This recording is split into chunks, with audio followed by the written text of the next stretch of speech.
Good afternoon and welcome to you once again to the show. Have you ever wondered how air traffic control works? How do they manage thousands and thousands of airplanes in a busy airspace to land at just the one airport? Well, I've got a wonderful guest for you lined up today on this show. Please stay tuned. We'll be back in a moment.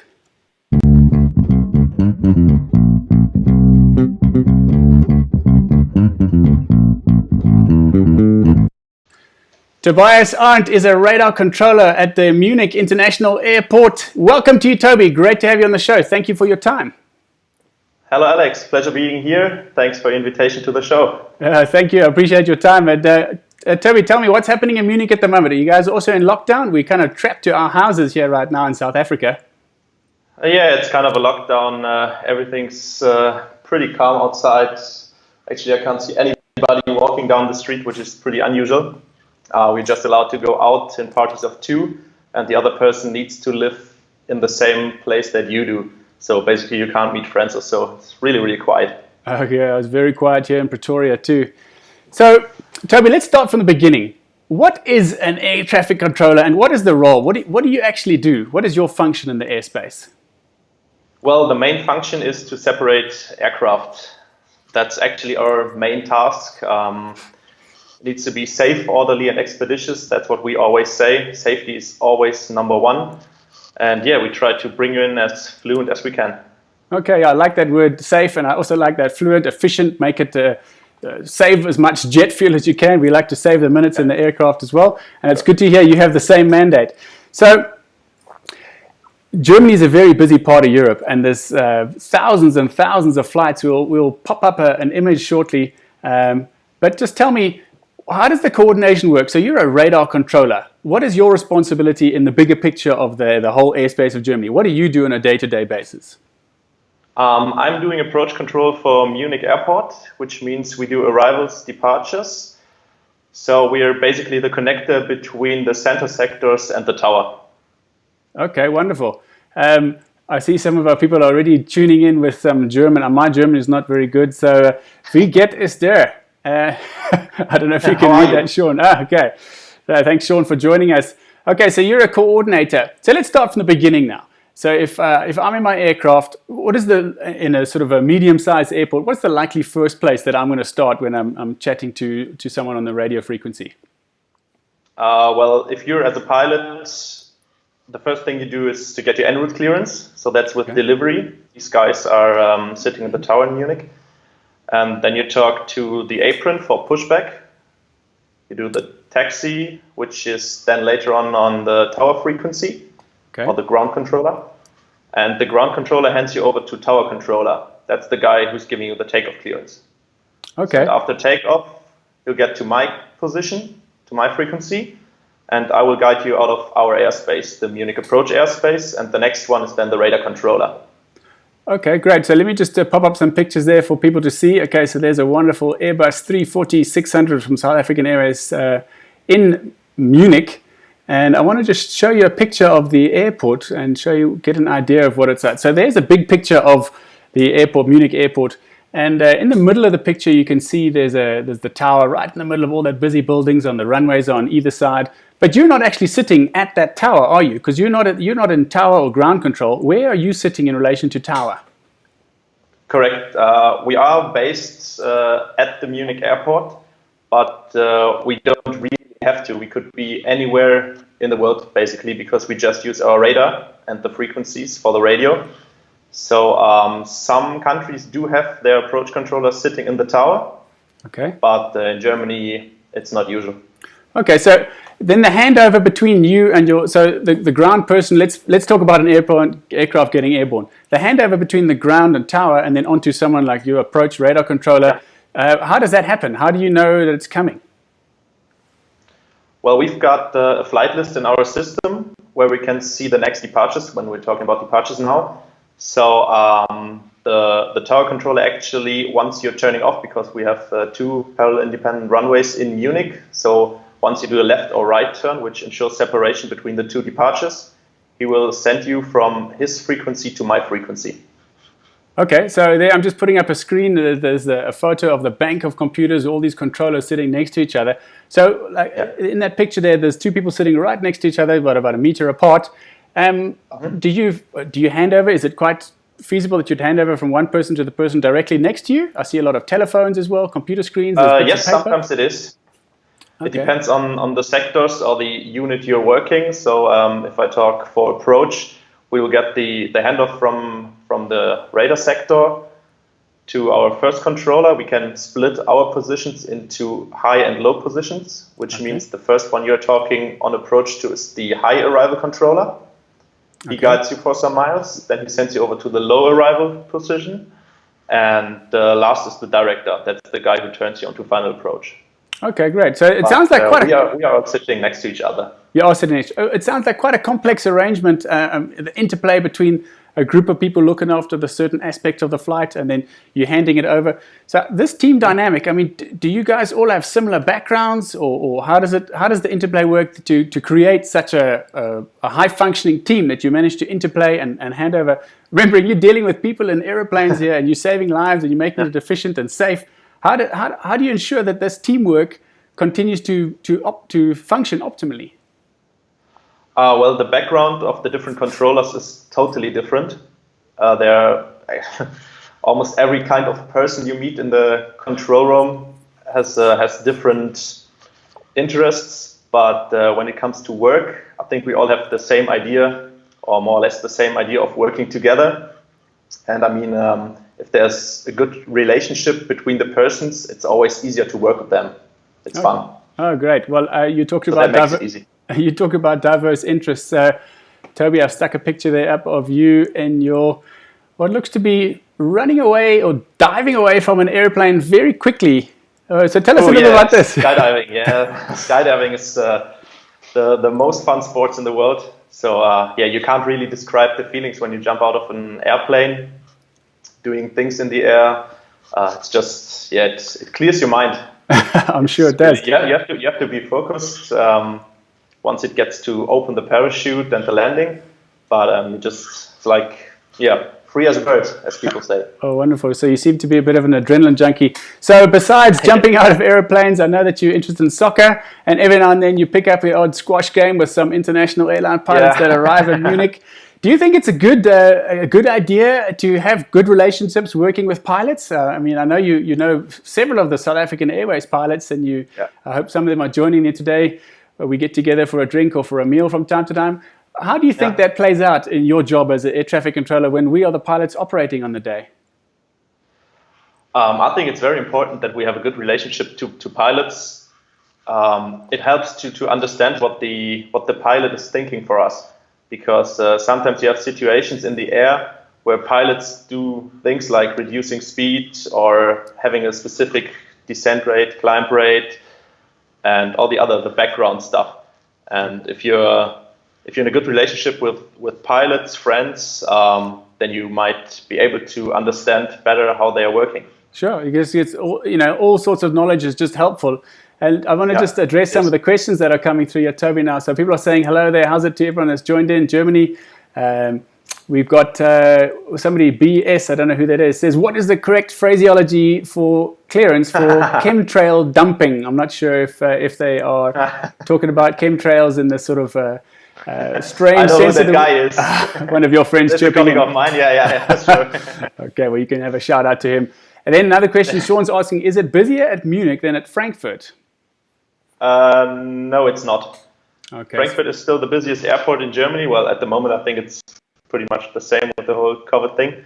But I think Frankfurt's average is around 1,500 movements a day, and Munich's like 1,200, 1,300. So it's a bit busier in Frankfurt. It's a bit busier, but it's in the same sort of range. And you mentioned that now. We discussed earlier this morning as we were checking in this idea of how busy and not so busy the airspace is. If you look at flight radar, some people are quite keen and follow the flight radar app. You can see there's a lot of airplanes still flying around Europe at the moment. But you sent me this image here, which I just want to put up, which is the comparison between what was a typical day, April 1st, 2019, versus 3 days ago in March. And you can see those the thick lines and the traces going up and down of a busy day versus what it looks like now. So even if you look at the the airspace on flight radar kind of thing, you don't really appreciate it. What has been your experience working? I know you worked some shifts this week. What have you noticed working the shifts at the moment in the airspace? Well, I did only a night shift this week, which is always a hit. But from the colleagues who work day shifts, they said it was like, I don't know, 60 aircraft, 60 movements, what we call them, a day. Okay. Munich, so it's nothing at all. That's quiet. I know you've Munich is one of the busier, or German airspace is one of the busiest airspaces in Europe. I think, what was your number? About 3.2 million movements. And you say a movement is really a definition, a technical term for a flight. So over 3 million flights going through the German airspace last year. And was the peak something about 11,000 flights in one 11, day? 12, 13,000, yeah. So if you're talking in the numbers of 50 or 100, it's significantly down, which is to be expected. So passengers aren't it's really like nothing. Yeah. Okay, Lou, you got some more questions coming through here. And it says, what is the most popular airline in Munich? Is it Lufthansa? Yes, it is. Definitely That's Lufthansa. our main customer, if you want to call it customer. It's definitely Lufthansa. Okay, and we've got Willem joining. Thanks for joining, Willem. What happens when a pilot misinterprets a controller's instruction and does something else other than the instruction given that was an honest mistake? We're all human and people do make mistakes. What do you do? How do you deal with that? Yes, sure. We do mistakes and that happens. So there are some safety nets we have. The first thing is if I give an instruction to you and you do a wrong readback, so you read back another level, I can correct that immediately. If I don't get that, or the pilot climbs instead of descending, then we've got, when there's another aircraft next to this one, we've got on the radar an alert that pops up red and shows that these aircraft have a loss of separation. That's what we call it. And then our action is to ensure that the separation exists as soon as possible again. Okay. Let's say your contingency with the TCAS. Sure. Okay. So that is your tool. And you've got your own tool. Okay, that makes sense. It'd probably be the case that you had the tools before us. You know, you're dealing with lots of people, and we're dealing with the one airplane and the aircraft around us. I'm getting some more messages here from people. Quibus, thanks for joining us. When last was the radar vectored? When last was the radar vectored South African Airways over the Beer Fest? Ooh, yeah, I remember that when COVID came out. Unfortunately, there's a restriction, altitude restriction to fly over the Oktoberfest. Sure. So, he had to climb out on his 340. And once he passed the altitude, I was allowed to turn him. I vectored him just around the Oktoberfest, and then he went back to South Africa. Oh, wonderful. Forging good relations. I know Quibus is, I think where it all started with the relationship with the South African Airways pilots. Correct. And yes. Thank you for joining us today, Quibus. So Fran is asking, did you hear about the RV that landed on the taxiway between the heavies at OR Tambo? They weren't even on frequency. I think this was about a year ago in that sort of time frame. Did you hear about this? I didn't know. No, it's a very interesting story that came out. I don't have all the specifics on it, so if anyone wants to chip in there and give us some more info, that'll be great. But you mentioned a couple of things about how it all comes together. There's a few other pictures that I just want to share with the folk here. So here we go. There's the panel. Sorry, that's not the right one. Tower. Okay, so there's a picture of the control tower at Munich Airport, and you said you don't sit in it. What is the visibility for those tower controllers? And like, you know, their job is more a line of sight and keeping track of the airplanes that they're looking at, you know. Yours is all sort of computer based, and you're in a dark room, you've got no view outside. It looks like quite a cushy office to be a controller, tower controller. What is the difference in the qualification or the job itself or the makeup of the person? Can you tell us a little bit between approach and tower? Well, the tower controllers have basically the same qualifications that we do have. Yeah. It's just a matter of training. So I think the first weeks of basic training at the academy is pretty much the same, and then we split. We do the radar work, and the tower guys, they go through the tower simulator. So that's where it splits. Okay, so have you not got any experience with the tower? Just very little. We had a 2-week tower course. I guess it was 2 weeks, just to get an insight what a tower controller does. But we do on a regular basis exchange between tower and approach, so that we see what they do, they can see what we do, and we got a better understanding for their way to work. Well, that's a great way to do things. Now, that also reminds me of a question that came through on LinkedIn earlier. I posted the link to this. And Carl, he was asking about that mandatory rest period. I don't know if you want to just share a little bit about it. I know it's one of the jobs listed there in the world that an air traffic controller has significant stress levels. I don't know, just talk us through what is this specialized rest period that the Germans have arranged for their controllers? Yes, we call it Kur, which is like a rehab. Yes. That is every 3 to 5 years based on the controller's age. So at my age, it's every 5 years, and later on will be every 3 years. It's like a 4-week off where we go to a place and do this rehab. So it's learning how to reduce stress, calming down, do different courses, health classes, and all that stuff. That sounds very healthy. Wow. And has this been something that's been going for many, many years? Yeah, I think so. As far as I remember, that's been always like that. And is it, do you go in teams, or is this an individual thing? It's individual. You can put requests on a list to go there with your colleagues. So if you know, okay, that person has his rehab next year and I do as well, you can just write on the list that you would like to go with this person. But it can happen that you just meet other random controllers from all over Germany. Okay, and in your experience, I know this is the career you followed, so you won't be able to compare to many other careers, but do you find it a high stress environment? Is this, obviously it's always great to have a break and to go upskill or do some skiing or something nice on these mandatory rest periods, but do you find it, the build up to that, this is becoming, workload is heavy and I need to switch off for a while? Well, it's not that it's always stressful, the job. I mean, it's not that you're 8 hours on the shift and you're 8 hours totally busy. Okay. But after busy periods, especially after the summer and autumn, where it's really busy, mostly it's September, it's like the peak season. Sure.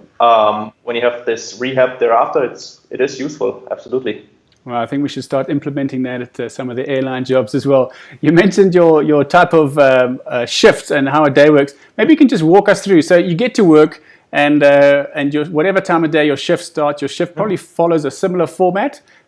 I presume there'll be some kind of a briefing and then an on time and off time. Maybe you could just walk us through that a little bit. Yes, correct. So every day starts with a short briefing period of 15 minutes. Okay. We have an electronic briefing system where we can just get the latest updates regarding our airspace. We can do weather briefings and stuff like that. And once that is finished, we go to the position and get the handover from the controller that is working your position. Okay. So he mentions what aircraft's on your frequency, and what's the current landing direction, any special weather in the area, and stuff like that. Nav aids that are on maintenance. And then you start working for a maximum of 2 hours. After that period, you have 30 minutes or 1 hour off, and then you start working again. Okay, and then does this thing then just rotate around? You'll do the same thing again, and then so there's 2 or 3 of these periods throughout your whole shift for the day. Yes, right. It rotates, so that's more or less random. So you can start on the director's position, then have a break, then you're the coordinator in the north. After the next break, you're director again. So it depends actually where the next person needs a rest. Okay, so you kind of fill in, you kind of tag in. Yes. That's great. So there's a nice sense of teamwork there. I like the briefing. And tell me at the end of the shift, so in my views in studying of high performance teams, there's a solid briefing, there's thorough preparation, you deliver the goods, execute with precision, and then you always review to try and improve. How does the review part of things come in to you guys? Is there a daily debrief? How do you guys try and improve what went down today so that tomorrow you can be better equipped and deliver a better service the next day? Do you have that?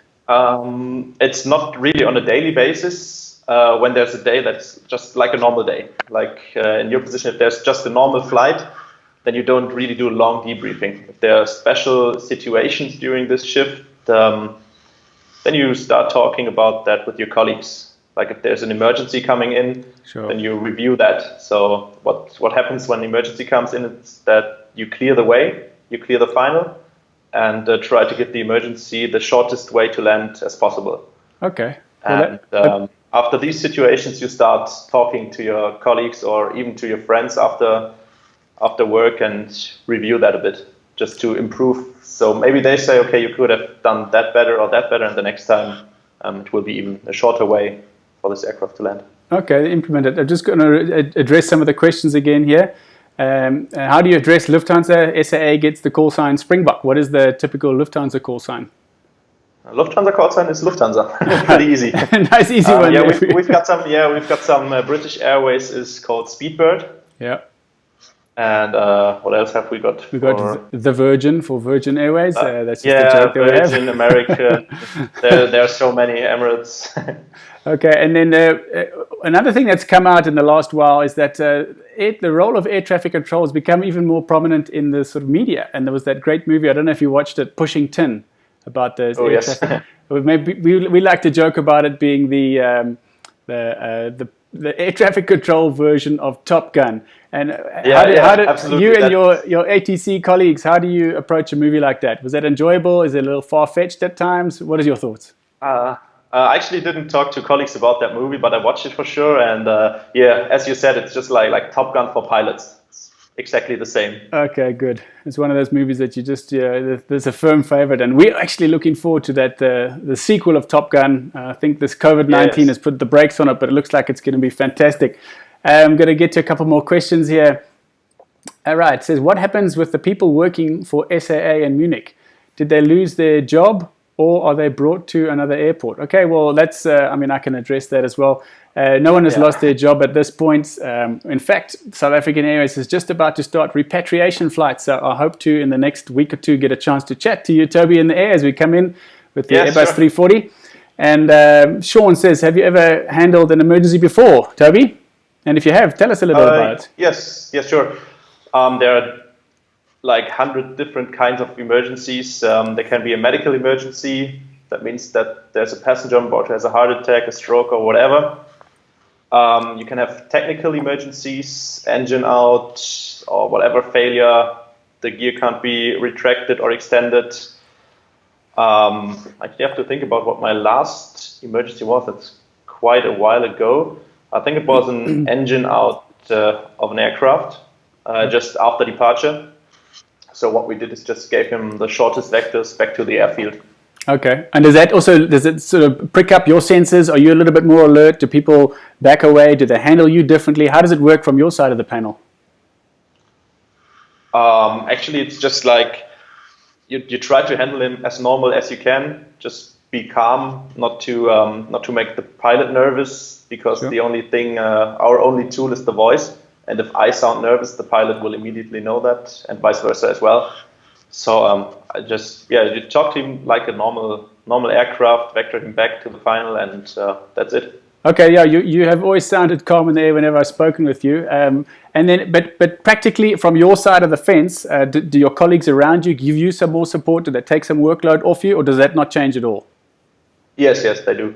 So we try to keep the frequency as calm as possible, as quiet as possible. Okay. So actually, when we work with this high and low inbound structure, so with two controllers, then the high controller keeps all the other air traffic, and I just try to handle my emergency. So the optimum would be if that aircraft is the only one on frequency. That does not happen, but that would be the perfect that would be wonderful. And as a pilot, it would be wonderful if I certainly often get the feeling, I haven't had a lot of emergencies, but certainly in the simulated environment, you do get the sense that this is like a pathway opening up for you, and you're on your way in. Right. But so just to keep going a little bit on this emergency, I'll get to your more questions now. Yeah, sure. Pilots, twice a year, there's 2 chunks of time where there's a 2 days in the sim and 2 days in the sim, and this is your proficiency and keeping your license active. Do you have something similar, this continuation training and checking of your license and your validation? Yes, we actually have the same. We do simulator runs with emergencies, and we can play or simulate almost every kind of failure, even if it's VFR pilots who have loss of orientation, icing. So it's randomly. Our instructors, they look what we've done the last years, so we don't do the same emergency again. All right. Then they just say, okay, today we pick this one, and let's start the simulation. Okay, great. That's very reassuring for us as well to know that you go through these checks as well. And is that then typically like you would do a shift, would be like an hour and a half once again? I mean, our simulators are 4-hour sessions. It's quite long. You come out of that, you're quite tired. How long is your simulator training when it's your revalidation? I think it's half a day, so around 4 hours. Okay. Also, we have 2 controllers working the positions, one radar controller and one coordinator. and after the first simulation run, you switch the positions. Okay, so the whole thing then plays out in real time as it would be if you're at your desk. Okay, that's great. Right. That's wonderful to hear those things. So I see Louis Duplessis has joined us. He's saying, Hi, Louis. Toby, with all the stress in your job, do you have enough time for rest and vacation? I know that question was coming from Louis. He's always mocking on that. Yes, we do. I think our shift model is pretty good. We have enough time to rest, to focus on other things, to clear the mind again. And that's one of the, in my opinion, main advantages of shift working. When you start early, you're off really early, and you have like the whole day for other things. Yeah, well, that is good. Yeah, shift working. And also, it's the kind of job, a little bit like an airline pilot, where when you turn off the airplane and you walk away, you're pretty much done. There isn't homework. I'm not an accountant or some sort of a financial analyst who has to work through reams of paperwork at home to be ready for the next briefing. You also you put your headset down and you walk away and the job's done. That's it. We go out and that's the day. Oh, that's great.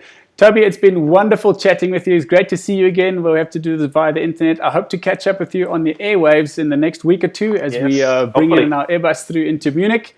And thanks for your time today. I appreciate it. Thank you very much, Alex. It was a pleasure. Thank you. Well, folks, I hope you enjoyed that conversation. I'm going to be bringing you some more exciting guests next week. I got some mystery guests from all over the world. Stay tuned. Please, once again, subscribe over here. Give us a thumbs up. Help me to grow the channel and be able to keep delivering the great product. Ask me your questions. Get involved. And thank you for your support. Share the good word. All the best and stay safe.